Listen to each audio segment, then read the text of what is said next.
나오신 여러분들 주님의 이름으로 환영하고 축복합니다. 옆 사람과 한번 인사하시기 바랍니다. 당신의 헌신이 교회를 세웁니다. 당신의 헌신이 찬양대의 아름다운 찬양을 우리 들었습니다. 연합 찬양대 너무 아름답고 은혜를 받았습니다. 이제 설교 들을 필요가 없는데 십자가 지고 따라가리라, 나는 가리라. 여러분, 제가 은혜도 받고 여러분도 은혜 받은 줄 믿습니다. 우리 한번 기도하겠습니다. 사랑의 하나님 아버지, 십자가 지고 주를 따라가리라. 남이야 어떻든 간에 나는 가리라.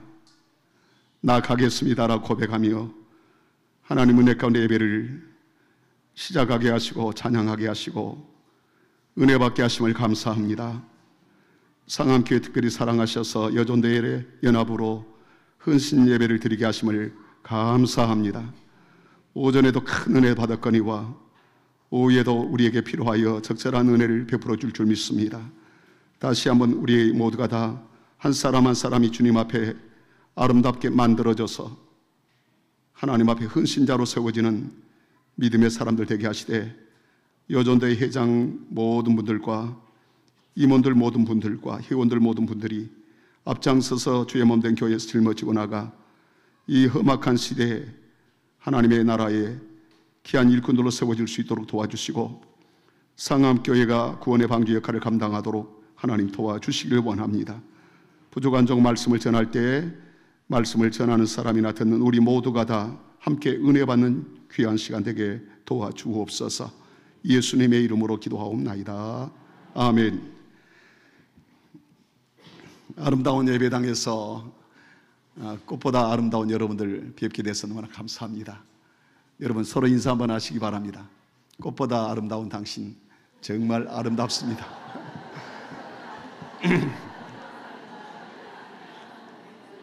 여러분, 하나님이 가장 사랑하는 성도가 어떤 사람일까요? 그런 사람은 바로 하나님의 교회를 세우는 사람일 겁니다. 교회가 세워지면 좋은데 그냥 세워지는 것은 아니라고 말씀을 합니다. 하나님 앞에 아무나 세우고 아무나 하면 결코 상급이 없고 또 칭찬도 받지 못할 겁니다. 그런데 하나님의 교회를 세우는 사람, 특별히 사랑받는 사람들이기 때문에 하나님이 특별한 방법으로 세우시기를 원하십니다. 그래서 우리 모두가 다 하나님의 교회를 세우려면 어떻게 해야 하는가? 오늘 제목 본대로 여러분의 삶의 스타일을 새롭게 디자인하셔야 된다고 하는 겁니다. 실로 지금은 디자인 시대 아닙니까? 디자인이란 말은 의상이나 공업, 제품이나 건축 등 실용적인 목적을 가진 작품의 설계나 도안을 가르쳐 말할 때 우리가 디자인한다, 디자인이라 이렇게 말합니다. 이런 디자인은 우리들에게 매우 중요하지요.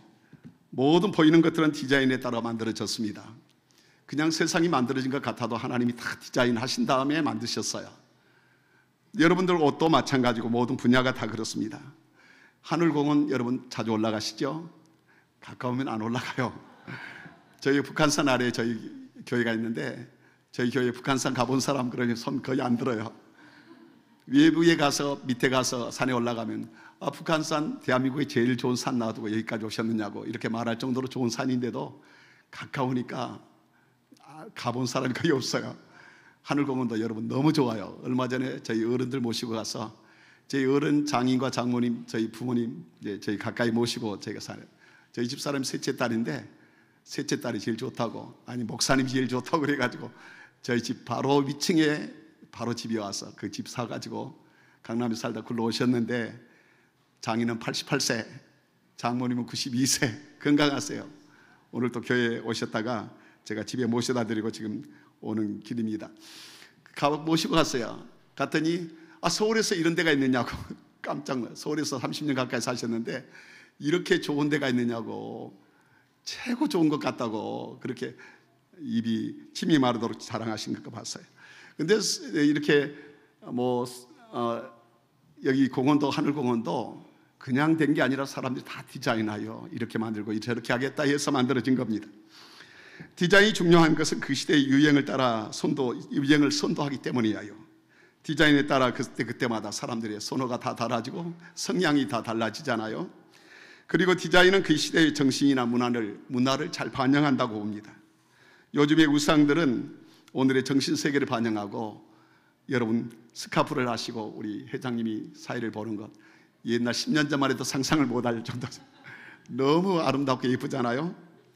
하나의 스타일입니다. 무엇보다도 그 디자인에 따라 성공 여부가 결정이 되어지는데, 어떤 디자인을 하느냐에 따라 성패가 갈라지는 것입니다. 인테리어를 새롭게 하거나 제품을 새롭게 하여 성공하는 기업이나 성공하는 상점들을 우리가 많이 보잖아요. 그러므로 개인적으로나 가정적으로 성공하기를 원한다면 디자인을 새롭게 하라는 겁니다. 우리가 하나님 앞에 신앙생활에 성공하고 하나님 앞에 칭찬받으려면 우리의 삶의 스타일을, 옛날 내가 그렇게 살아왔던 삶의 스타일을 한번 바꿔보자는 겁니다. 그래 디자인을 새롭게 하면 여러분 자녀들이 박수를 하고 특별히 하나님께서 기뻐하는 모습으로 새롭게 디자인되면 얼마나 좋겠습니까? 그렇다면 누구의 모습으로 우리가 어떻게 디자인되어야 하는가 하는 문제가 있는데요, 내 자신의 철학으로 해야 되는 겁니까? 아니라고 말합니다. 세상의 유행 따라 해야 되는 겁니까? 아닙니다. 우리의 전통적 사상, 옛날 사상에 따라 하는 겁니까? 아니라고 말해요. 과연 어떻게 우리가 디자인되어야 하는 겁니까? 가장 이상적인 교회는 초대교회일 겁니다. 그리고 가장 이상적인 사람들은 초대교회에서 활동하고 특별히 성경에 기록된 믿음의 사람들일 것입니다. 예수님을 직접 목격하고 직접 교훈을 받은 사람들, 그런 사람들이 살아간 모습들이야말로 우리가 본받을 만한 사람들이 아니겠습니까? 오늘 초대교회 인물 가운데 그 예수님을 가장 본받은 사람 가운데 한 사람, 바나바라고 오늘 성경에 소개합니다. 오늘 본문에서 바나바가 우리의 모델이 될 수 있는 까닭이 있습니다. 24절에 보니까 그는 착한 사람이요 믿음과 성령이 충만한 사람이라고 우리에게 소개를 합니다. 그리고 그래서 그 무리가 그에게 더했다. 얼마나 멋있어요. 26절을 보니까 그로 인하여 가르침을 받은 사람들이 최초의 그리스도인이라고 하는 칭찬을 받고 칭호를 받았다. 예수님을 가장 잘 닮은 사람, 성령과 믿음이 충만한 사람이었다라고 말합니다. 또 30절에 보면 예루살렘에 흉년이 들어 부조를 보낼 때, 구제 헌금을 예루살렘 교회에다 보낼 때 그 헌금을 많은 사람이 있었어요. 많은 주위의 사람이 있었으나 바나바에게 그 많은 돈을 맡겨가지고 예루살렘에 보내게 되는 것입니다. 뭘 말합니까? 13장 2절에는 성령께서 바나바를 선교사로 세웠다. 실로 바나바는 하나님께도 신뢰받고 성도들에게도 신뢰받는, 아무리 큰 돈이라도 맡겨도 문제없을 신뢰받은 멋있는 사람, 이런 바나바 같은 사람, 성령과 은혜가 충만하고 착한 사람이고 정말 많은 사람을 변화시키고 그리고 모든 사람에게 신뢰받는, 이 멋지지 않습니까? 여러분, 이 바나바 같은 사람으로 여러분의 삶을 새롭게 디자인하여 하나님 앞에 서게 되면 얼마나 하나님 앞에 칭찬을 받고 우리가 복을 받겠습니까? 사랑하는 헌신 예배 드리는 우리 상암교회 여전대 회원 여러분, 이 바나바처럼 디자인 되시길 주님의 이름으로 축원합니다. 아니, 여기 예배 참여한 우리 모든 장로님들, 권사님들, 집사님들, 모든 성도들이 바나바같이 우리도 새롭게 삶의 스타일을 디자인해서 하나님 앞에 인정받고 하나님 앞에 복을 받는, 그리고 모든 사람들에게 칭찬을 받는 저와 여러분들 다 되시길 주님의 이름으로 축원합니다. 축원합니다. 그렇다면 과연 바나바는 어떤 사람이었습니까? 오늘 말씀 보니까 바나바는 모든 사람을 포용하는 넓은 마음의 사람이었다라고 말씀을 해요. 22절에 보면 이런 말씀이 나타나는데, 예루살렘 교회가 이 사람들의 소문을 듣고 바나바를 안디옥까지 보내니 라고 말합니다. 예루살렘 교회는 예루살렘에서 복음을 유대인에게만 전하고 있었어요. 그래서 스데반의 순교로 인하여 아차, 이거 뜨겁다, 그래가지고 흩어지기 시작을 합니다. 사마리아에 몇 사람이 내려가서 복음을 전하는데 많은 사람이 돌아와서 예수를 믿는 겁니다. 너무나 많은 사람이 돌아왔는데 가르칠 사람이 없기 때문에 이때 구브로와 구레네 몇 사람이 안디옥에 이르러 헬라인에게도 복음을 전하였는데 수많은 사람이 믿고 주님께로 돌아왔다고 말합니다. 이 소문을 들은 예루살렘 교회의 사도들은 한 사람을 파송해야 되겠는데 누구를 파송할까? 그럴 때 바나바를 그때 파송했다라고 말합니다. 왜 그렇습니까? 그는 유대인뿐만 아니라 이방 사람들도 포용할 줄 아는 포용의 사람이었기 때문에 그래요. 바나바는 이미 교회에서 사도들에게 마음이 넓은 사람으로 알려져 있었던 것 같아요. 사울이 주님을 다메섹 도상에서 주님을 만났어요. 믿음의 사람이 되었습니다. 하지만 그가 과거의 모든 전적 때문에 그를 믿어주는 사람이 없었어요. 그의 핵심을 진실로 받아들인 사람이 없는 겁니다. 사도들도 그랬어요. 그러나 바나바는 달랐습니다. 그는 지체함 없이 사울에게 다가서, 그리고 사울이 진실로 주님께 돌아온 것을 확인합니다. 그리고 가만히 있는 것이 아니라 바나바는 다시 돌아왔습니다. 사도들에게 바나바를 데리고 와서 그가 어떻게 주님을 만났는지, 어떻게 주님을 섬기고 있는지, 어떻게 주님을 고백하는지, 그리고 주님께서 그에게 뭐라고 말씀했는지, 이것을 낱낱하게 사도들이 의심하고 있는데, 사도들에게 바나바가 이 사울을 소개해요. 그래서 사울이 역사의 주인공으로 등장하기 시작을 하는 것입니다. 바나바는 포용의 사람이었기 때문에 그래요. 바나바가 바울과 2차 전도여행을 출발하러 갈 때 마가가 함께 가려 합니다. 이때 바울은 마가를 데리고 가지 말자라고 말을 해요. 왜냐하면 1차 전도여행 때 밤빌리아라고 하는 곳에서 이 젊은 마가가 너무 힘들고 고통스러우니까 그냥 도망가듯이 가버리고 말았어요. 그러니까 사울이 너무 실망을 한 겁니다. 전도하다가, 여러분 그렇잖아요. 같이 전도하다가 나 먼저 갈래, 난 안 할래, 그러면 얼마나 실망합니까? 임원들이 다 구성이 됐는데, 다 구성돼서 이렇게 하자 그러는데 한 분이 나 못 할 거야, 안 할 거야, 나 빠질 거야, 나 사퇴할 거야, 그런다면 얼마나 모든 사람이 실망합니까? 마가가 그런 존재였어요. 사울이 화내할 만합니다. 그런데 바나바는 다시 마가를 데리고 가자, 그렇게 말을 해요. 그러니까 사울이 반대를 해요. 서로 바나바와 사울이 서로 반대를 하니까 서로 갈라졌어요. 그래서 사울은 실라를 데려가고 바나바는 마가를 데리고 전도 여행합니다. 바나바는 이 사건으로 인해서 사도행전 그 후로 이름이 사라지고 말아요. 바나바의 이름이 거명되지도 않고 전혀 나타나지 않아요. 오로지 사울만 등장합니다. 바나바가 역사적으로 자기 이름이 사라질지 알지는 몰랐는지, 사라지게 될지 알지는 몰라도 이렇게 된 사정에도 마가는 포용의 사람, 은혜의 사람이었기 때문에 한 사람이라도 포용하고 하나님 앞에 나가기를 원하는 사람이었어요. 교회에는 이런 사람이 필요해요. 요존대에는 이런 사람이 필요합니다. 칼로 무 자르듯이 철저한 사람도 중요하지만은, 그러나 가능한 주의 사랑으로 덮어주고 사랑으로 안아주고 포용할 줄 아는 이런 사람들이 모인 것이 바로 교회입니다. 교회는 죄인들이 모인 것이요, 다 잘난 것이 아닙니다. 뜯어보면 허물이 없는 사람 누가 있겠습니까? 그러나 포용하는 바나바처럼 서로 감싸고 덮어주고 사랑으로 포용하면서 나갈 때 하나님의 교회는 사랑받는 교회가 되고 이 시대의 마지막 하나님 앞에 쓰여지는 믿음의 교회가 될 줄 믿습니다. 사람들은 가능한 죄인 아닌 사람, 의인된 사람, 좋은 사람, 착한 사람, 멋있는 사람, 똑똑한 사람, 부자, 나에게 잘해주는 사람, 그런 사람과 친하고 싶고 만나고 싶지 않아요. 그러나 주님은 건강한 사람에게 의원이 있을 데 없고 병든 자에게 쓸 데 있는 것처럼 내가 의인을 부르러 온 것이 아니라 죄인을 부르러 왔다, 이 말씀을 우리가 잊어버릴 때가 많아요. 이 말씀을 우리가 기억하지 못하고 살 때가 많습니다. 그래서 아무도 가까이 하지 않는 사람, 죄인들끼리까지 주님은 다 가까이 하시면서 했어요. 각색 병든 자들, 귀신 들린 자, 고아와 가부들, 천한 자들, 죄인이라고 말하는 창기들, 쇠리들, 아무도 거들떠보지 않는 사람들까지도 주님은 다 용납하고 포용하지 않았습니까? 오늘 헌신 예배를 드리는 우리 성도 여러분, 우리 여존대 회원 여러분, 하나님의 교회는 죄인들이 모인 것입니다. 다양한 사람들이 모였어요. 여러분들도 바나바처럼 사람들을 어우르며 포용할 줄 아는 여러분들 되시길 주의 이름으로 축원합니다. 이것이 바로 주님의 모습입니다. 이것이 바로 있어야 할 교회의 모습입니다. 따지지 말고, 가리지 말고 그저 모든 사람을 사랑으로 포용하여 함께 가자, 함께 천국까지 가는 저와 여러분들 되시길 주님의 이름으로 축원합니다. 둘째로 바나바는 하나님의 은혜를 귀히 여기는 사람이었다라고 말합니다. 23절에 보면 이런 말씀이 나타나요. 그가 이르러 하나님의 은혜를 보고 기뻐하여 모든 사람에게 굳건한 마음으로 주와 함께 머물러 있으라 구원하니, 가서 하나님의 은혜를 보고 기뻐했다라고 말합니다. 여러분, 우리에게 가장 필요한 것이 있다면 무엇이라고 생각합니까? 그건 하나님의 은혜입니다.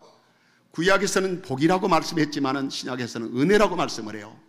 은혜 받으세요, 은혜 받았습니까? 은혜였습니다라고 말하는 것은 복 받았다, 복 받았습니까? 라고 하는 말과 똑같아요. 신약에는 은혜란 말을 복으로 사용하고 있습니다. 은혜가 뭡니까? 우리에게 꼭 필요한 것이 있다면 은혜인데, 은혜가 뭐라고 생각합니까? 은혜는 꼭 필요한 것들인데 바로 이것은 우리에게 꼭 필요한 것이 은혜라고 생각합니다. 중병에 걸린 사람은 치료받는 것이 은혜고, 가난한 사람은 부하게 되는 게 은혜고, 병든 사람은 건강하게 되는 게 은혜고, 시험에 떨어진 사람은 다시 시험에 합격할 수 있는 게 은혜고, 우리가 하나님 앞에 꼭 필요한, 나에게 꼭 필요한 것이 바로 은혜입니다. 그래서 이 불안한 사람에게는 마음의 평안함이 은혜고요, 그래 은혜라고 생각합니다. 오직 하나님만이 또 할 수 있는 영역이 바로 은혜입니다. 예로 햇빛과 공기는 하나님의 은혜잖아요. 하나님만이 하실 수 있기 때문에 그래요. 믿음은 하나님의 은혜입니다. 믿음은 내가 만든 게 아니라 하나님이 주셨기 때문에 그래요. 더욱이 영원한 생명, 영원한 영생은 하나님의 은혜입니다. 하나님만이 영생으로 인도할 수 있는 겁니다. 그렇지만 하나님의 은혜는 거저 주어졌습니다. 그러므로 사람들이 하나님의 은혜를 소홀히 할 때가 많아요.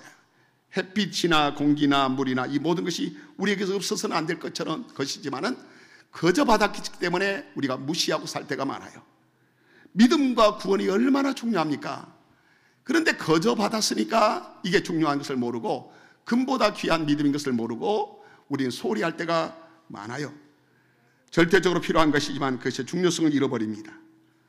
그러나 존 폴라벨이라고 하는 사람은 영혼을 잃어버리면 인간을 잃어버린 것이다 라고 말합니다. 그런데 바나바는 보세요, 하나님의 은혜를 가장 귀히 여기는 사람이었다라고 말해요. 사랑하는 성도 여러분, 오늘 헌신 예배 드린 우리 여전도 회원 여러분은 하나님의 은혜를 귀하게 여기시기를 주의 이름으로 축원합니다. 사람을 외모를 보지만은 하나님은 중심을 본다고 말하는 까닭도 그 속에 있는 믿음과 은혜를 본다는 말씀 아니겠습니까? 하나님의 은혜를 바라볼 줄 아는 믿음의 사람들 되시기 바랍니다. 미국의 가장 위대한 복음 전도자였던 D.L. 무디가 위대한 부흥사가 될 수 있었던 것은 그의 영혼을 은혜로 바라봤던 한 선생에 위하여 만들어졌다라고 말합니다. D.L. 무디는 소년 시절 한 구두방에서 점원으로 일한 것 여러분 아시죠? 무디가 교회 성경교실에 등록한 지 2주일 후에 당시 성경고사인 킴볼이라고 하는 사람이 구두방에 들러서 그에게 말합니다. 무디를 향하여 나는 깊은 관심을 갖고 네 영혼을 걱정한다. 그 순간 소년 무디의 마음이 뜨거워졌어요. 마음을 흔들었습니다. 이상한 일이다. 2주 전에야 나를 안 사람이 내 영혼을 걱정한다고. 이제는 내가 내 자신을 걱정할 때가 되지 않았나. 그는 바로 작업실에서 지하실로 들어갔습니다. 그리고 자신을 위하여 그리스도께 나 하나님 바칩니다. 내 영혼을 주장하시고 나를 사용하여 주옵소서. 눈물로 하나님 앞에 기도하면서 영혼을 하나님 앞에 부탁을 해요. 그래서 그는 위대한 전도자가 되었다고 말합니다. 겉으로 보면 점원에 불과하고 구두를 깁는 구두방의 한 점원에 불과하지만은, 그러나 킴볼이라고 하는 선생은 그의 영혼을 바라보면서 네 영혼을 위하여 걱정한다. 네 영혼이 잘 되기를 바란다. 그렇게 말할 때에 그때의 성령이 역사해서 무디의 마음이 녹아지고, 그래서 무디가 위대한 금세기 아니 수세기에 걸쳐 가장 위대한 전도자로 사용될 수가 있었던 것입니다. 사람들 중에는 영혼을 중심한 사람이 있는가 하면 육신을 중심한 사람도 있습니다. 말라기 선지자 시대 이스라엘은 하나님을 대적하는 말을 많이 했잖아요. 언제 우리가 하나님을 대적했습니까? 라고 말을 해요. 그때 하나님은 말라기 3장 14절과 15절에 보니까 이런 말씀을 하세요. 하나님을 섬기는 것이 헛되니 만군의 여호와 앞에 그 명령을 지키며 슬프게 행하는 것이 무엇이 유익하리요? 지금 우리는 교만한 자가 복되다 하며 악을 행하는 자가 번성하며 하나님을 시험하는 자가 화를 면한다 하노라 하매니라. 그 영혼을 바라보지 않는 사람은 이렇게 의와 불의와 선과 악과 하나님을 섬기는 것과 섬기지 않는 것을 분별하지 못합니다. 그래서 그들의 일이 잘 된 것 같으면 복이고 잘 안 되면 화라고 생각해 버리고 말아요. 잘 되는 사람 같으면, 잘 나가는 사람 같으면 복을 받았다라고 말하고, 뭔가 고통이 있고 병들고 어려움을 당하면 이 사람은 복을 받지 못한 사람이라고 판단해 버려요. 그렇다면 그 사람이 형통하면 무조건 의로운 것입니까? 여러분 생각해 보세요. 하는 일이 번성하면 하나님 앞에 의로운 것입니까? 주를 위하여 헌신한 아무 대가가 주어지지 않으면 불의한 것입니까? 그렇지 않지요. 주의 일을 할 때 아무도 알아주지 않고 아무도 인정하지 않고 아무 대가도 받지 못한다면, 아직도 고통 속에 있다면 아직 우리가 불의를 행하는 것입니까? 아닙니다. 의는 그 자체가 의이고 선은 그 자체가 선입니다. 하나님을 섬기는 일은 그 자체가 복이고, 하나님 앞에 예배 드리는 것은 은혜를 받든지 못 받든지, 감동이 있든지 없든지 예배 자체가 하나님 앞에 선이고 의로운 행위입니다. 사랑하는 성도 여러분, 그러므로 주님도 사람들을 바라볼 때 언제나 영혼을 바라보았습니다. 한 번은 사람들이 아이를 만져주기를 데리고 오잖아요. 외모를 바라봤던 제자들마저도 쫓아내려고 했습니다. 주님께서 어린아이들 내게 오는 것을 용납하고 금하지 말아라. 왜 그렇습니까? 사람들은 외모를 보고 어린아이로 봤지만은 주님은 어린아이지만은 그 영혼을 바라봤기 때문에 그들을 용납해서 그들을 안수하고 축복하셨어요. 바리새인의 집에서 식사하실 때에 한 여인이 찾아와서 옥합을 깨뜨리고 주님의 발을 자신의 머리털로 씻었어요. 바리새인은 그 여자를 죄인으로 알고 있었기 때문에 흘기는 눈으로 바라봅니다. 그러나 주님은 영혼을 바라보시죠. 그래서 복음이 전파되는 곳에는 이 여자의 행한 일을 전하여 말하여 그를 기념하게 하라, 이렇게 말씀을 하세요. 초대 예루살렘 교회가 설립되어 많은 사람들이 구원을 받아 교회로 모여들었어요. 그럴 때 예수님처럼 그들의 영혼을 바라보고 그들이 은혜를 받게 하려는 열심을 가진 사람이 있었어요. 그래서 그는 자신의 밭을 팔아 사도들의 발 앞에 두어서 가난한 사람들을 나눠주게 하고 그들의 영혼을 구원하도록 만든 사람이 있습니다. 그 사람이 누굽니까? 오늘 성경의 주인공 바나바였습니다. 사랑하는 성도 여러분, 바나바는 성도들 가운데 있는 하나님의 은혜를 바라보았습니다. 사람을 외모로 따지지 않았습니다. 사람을 외모로 판단하지 않았습니다. 그 속에 있는 영혼을 바라보고 영혼을 위해서 밭을 팔 줄 아는 사람, 자신을 헌신할 줄 아는 사람, 자신을 들여서 하나님의 복음을 위하여 힘차게 달려갈 줄 아는 사람, 이 사람이 바나바였습니다. 여러분들도 영혼을 바라보고 믿음으로 살아가는 여러분들 되시길 주의 이름으로 축원합니다. 그래서 하나님의 교회에 올 때마다 누가 오든지 간에 그 영혼을 사랑하고 그 영혼을 위하여 기도해주고 그 영혼을 붙들어주고 영혼을 세워주고, 그래서 하나님의 교회가 든든히 서가는 우리 상암교회가 되기를 주의 이름으로 축원합니다. 이 역사의 주인공 바나바가 있었다면, 그 시대에 바나바가 있었다면 우리 상암교회 목사님을 중심으로 상암교회 모든 성도들이 다 되고, 특별히 여전도에 오늘 헌신 예배 드린 여러분들이 이런 역사의 주인공처럼 되어서 하나님 앞에 쓰여지는 믿음의 사람들이 되시길 주님의 이름으로 축원합니다. 축원합니다. 마지막으로 바나바는 복음을 위하여 다른 사람과 협력할 줄 아는 사람이었습니다. 25절과 26절 보시면 이런 말씀이 나타나잖아요. 25절과 26절 우리 다 같이 목소리 합하여 한번 읽어볼까요? 시작. 바나바가 사울을 찾으러 다소에 가서 만남에 안디옥에 데리고 와서 둘이 교회에 1년간 모여 있어 큰 무리를 가르쳤고, 제자들이 안디옥에서 비로소 그리스도인이라 일컬음을 받게 되었더라. 여러분, 그렇습니다. 바나바가 사울을 찾으러 다소에 갔습니다. 그래서 데리고 와서 1년간 모여서 큰 무리를 가르쳤다. 안디옥에 보내진 바나바는 그곳에 믿는 자가 많아지므로 그는 다소로 갔습니다. 사울을 찾았어요. 데리고 왔습니다. 1년 동안 함께 협력해서 가르쳐 최초의 그리스도인을 만들어낸 것입니다. 혼자 일을 처리하는 것이 더 편하고 쉽다고 말하는 사람들이 없지 않아 있어요. 예전에 교인들 식사를 대접하면 토요일날 다 준비하고, 그래서 주일날 식사를 제공을 하는데, 권사님 한 분이 굉장히 성격이 독특하신 분이에요. 아무도 못 들어오게 하는 거예요. 토요일날 혼자 하는 거예요. 자기 마음대로 들어와서 이거 하자 저거 하자, 그게 귀찮다는 거예요. 혼자 하는 겁니다. 토요일날마다 혼자 다 해서 밥을 다 만들어놔요. 반찬도 다 만들어요. 같이 하면 쉬울 것 같은데 혼자 해요. 그래서 주일날은 그냥 밥만 배식하고 나머지 설거지만 식사당번들이 하도록 그렇게 만들었어요. 굉장히 좋은 줄 알았어요. 편한 줄 알았어요. 그런데 하나님의 교회는 그런 것이 아니라고 하는 것을 깨닫게 되었습니다. 얼마 가지 않아 그분이 시험 들었어요. 힘들어 했어요. 그러니까 나중에 함께해서, 처음에 함께해서 협력하고 도와주고 했으면 문제가 발생을 할 텐데, 혼자 하다 보니까 나중에 번아웃 돼가지고 탈진돼가지고 너무 힘들어가지고 많은 사람을 괴롭히는 그런 사람이 됐던 것을 기억합니다. 여러분, 교회는 협력할 줄 아는 사람이 있어야 돼요. 아무리 똑똑하고 잘나고 멋있고 혼자 잘하는 것처럼 보여도 협력할 줄 알지 못하면 교회에서는 안 되는 겁니다. 교회가 가장 위대한 사람, 훌륭한 사람이 누구냐? 협력 잘하는 사람입니다. 회장님이 끝나고 나서, 임원이 끝나고 나면 우리가 협력을 안 하고 뒤로 빠지는 분들이 저 동네는 많아요. 제가 있는 동네는 많습니다. 들어 있습니다. 많다고 그러면 큰일 나요. 제발 말씀하지 마시기 바랍니다. 일르지 마시기 바랍니다. 어쨌든 저쪽에는 있어야, 그러면 안 돼요. 하나님 앞에서 무슨 일이나 협력 잘하는 사람이 최고입니다. 바나바는 그런 사람이었다라고 오늘 말씀을 해요. 옛날 한 노인이 삼형제를 두었다고 하지 않습니까? 큰 가수원을 경영했기 때문에 세상 떠나기 전에 삼형제에게 마지막으로 부탁을 해요.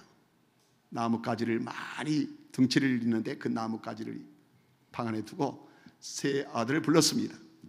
그리고 이걸 꺾어봐라. 그러니까 이 둥치가 꺾어지겠습니까? 못하겠습니다. 둘째, 셋째 못하겠습니다. 그런데 아버지가 둥치를 끊어내고 가지 하나씩을 주면서 끊어봐라. 끊었습니다. 이것도 좋습니다. 또 끊었습니다. 삽시간에 한 뭉치의 가지가 다 끊어졌어요. 그렇다. 너희가 각자 혼자 다 하려고 그러면 힘들 거다. 그러나 협력해서 하게 되면 이렇게 쉬운 거다. 앞으로 이 큰 가수원을 너희가 경영할 때 이렇게 힘을 합해서 한다면 참 우리나라의 큰 가수원으로 큰 역할을 할 거다. 이렇게 부탁을 했다고 그래요. 성도 여러분, 힘을 합하여 협력해야 승리합니다. 여러분, 여리고성을 점령할 때 하나님은 말씀 한마디로 여리고성을 무너져라 그러면 무너지지 않겠습니까? 그러지 않겠습니까?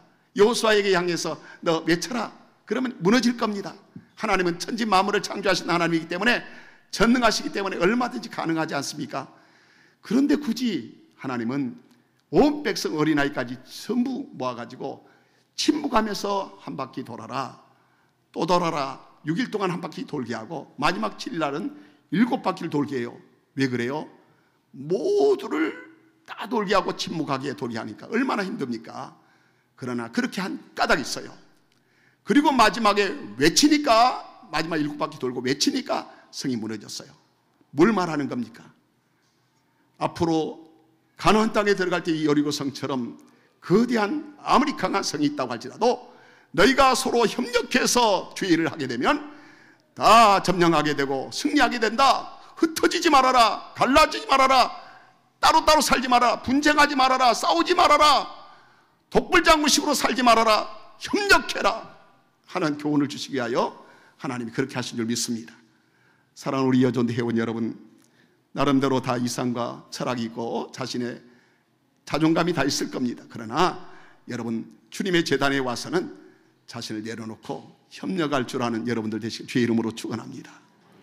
예전에 과거에 대통령이 했던 분들이 교회에 가서는 주차장에 가서 주차 관리를 하고 주차차 했다는 것을 여러분 듣지 않았습니까?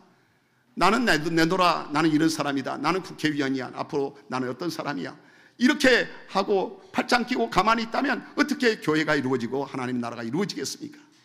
하나님의 교회를 세우는 사람은 바나바처럼 협력할 줄 아는 그런 생각, 그런 마음, 그런 모습으로 여러분의 삶을, 스타일을, 디자인을 다시 하셔야 됩니다. 다른 사람에게 손 내밀지 못했다면 손 내밀 줄 아는 모습으로, 협력할 줄 몰랐다면, 거들지 못했다면 여러분 협력할 줄 아는 모습으로 삶의 스타일을 디자인하시길 주의 이름으로 축원합니다. 어떤 교회요? 우리 교회는 아닙니다. 다른 교회에서 어떤 장로님이 말씀을 하세요. 어떤 교회 아무개가 이런 이야기가 있었다. 신학교 다니면, 저도 신학교 종신대 2학년 때부터 전도사로 생활을 했습니다마는, 전도사로 갑자기 하니까, 전도사님 하니까 아주 하늘 높은 줄 모르게 갑자기 높아지게 된 것처럼 느껴질 때가 있어요. 그런데 그걸 잘못 생각하는 사람이 있어요. 어떤 전도사님에게 나이 많으신 장로님이 화분이 여기 있으니까 화분을 이쪽으로 잠깐 옮기자고 그렇게 말을 하니까 하는 말이 목회자는 이런 거 하는 거 아닙니다. 그렇게 말을 했다고 그래요. 그래서 참 못돼 먹은 신학생이다, 못돼 먹은 전도사다, 내가 그 말을 했어요. 그러면 안 돼요. 협력할 줄 알아야 돼요.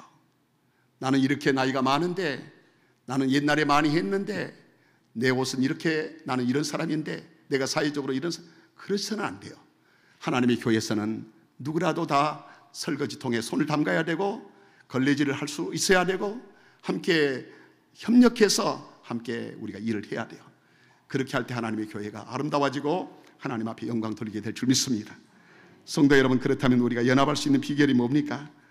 바울은 빌립보서 2장 3절 이하에 이렇게 말씀합니다. 마음을 같이하여 같은 사랑을 가지고 뜻을 합하여 한 마음을 품어 아무 일에든지 다툼이나 허용으로 하지 말고 오직 겸손한 마음으로 각각 자기보다 남을 약게 여기고 각각 자기 일을 돌아볼 뿐더러 또한 각각 다른 사람들의 일을 돌아보아 나의 기쁨을 충만하게 하라. 너희 안에 이 마음을 품으라. 곧 그리스도 예수의 마음이니 예수님의 마음으로 우리가 겸손하고 남을 나보다 낫게 여기고 사랑하는 마음으로 한다면 얼마든지 협력할 수 있다. 이렇게 말합니다. 바나바는 혼자 일을 처리하며 잘난 척하는 사람이 아니었습니다. 그는 좋은 일에 사울과 함께 하면서 서로 협력하는 사람이었습니다. 그래서 바나바를 통하여 많은 사람이 십계로 돌아오고 정말 진짜 예수쟁이다, 진짜 그리스도인이다 이라는 그런 칭호를 받는 교회가 되었습니다. 사랑하는 성도 여러분, 좋은 교회는 만들어지는 법입니다. 여러분이 하나님의 교회를 아름답게 얼마든지 만들 수가 있습니다. 어떻게 하면 우리 상암교회가 더 아름다워지고 하나님이 보실 때 합당한 교회가 되고 정말 하나님 앞에 이 마지막 때 쓰여지는 교회가 될 것인가? 여러분의 삶을 한 사람 한 사람이 우리의 삶, 고지시간 생각, 옛날의 생각, 자기의 생각이나 관념, 자기의 자존심, 자기의 철학 좀 깨뜨려 버리시고 바나바처럼 자기를 다시 한번 삶의 스타일을 디자인하시길 주의 이름으로 축원합니다. 그래서 여러분이 사람들을 좀 품을 줄 아는 넓은 마음의 소유자가 되시길 바랍니다. 하나님의 은혜를 귀하게 생각하고 하나님의 은혜를 중심으로 살아가는 여러분들 되시고요. 더 나아가서 복음을 위해서, 교회를 위해서, 하나님을 위해서, 주님을 위해서 우리가 협력하는 여러분의 마음의 스타일을 가지시길 주의 이름으로 축원합니다. 그래서 우리 상암교회가 지금도 아름답고 귀하고 명성이 있는 교회지만은, 명성이 있는 교회의 목사님이고 여러분이시지만은 앞으로 더욱 뛰어나서 서울로예뿐만 아니라 서울뿐만 아니라 한국 교회를 이끌어가는 아름다운 족적을 남기는 여러분들 되시길 주의 이름으로 축원합니다.